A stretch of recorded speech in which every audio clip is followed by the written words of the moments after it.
25 for you never know. Ik schrijf niks meer op. Ik ben niet op mijn plan. Again second. En op 3, wie hebben we er op 3 staan? Op 3 de Hurricane, ja. Ja. Nou komt hier dan de laatste klap. Ze zaten zo in de discussie over versnelling. Hij heeft nog nooit zoveel gewicht achterop gehad als wat hij nu heeft.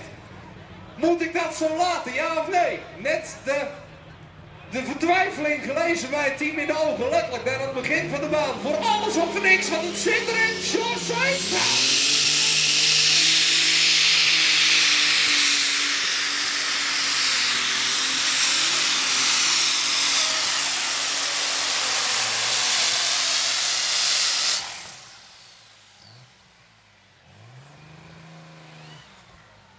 Disqualified. En 3 centimeter minder als Hurricane. 3 centimeter minder als Hurricane. I see it disqualified on the scoreboard.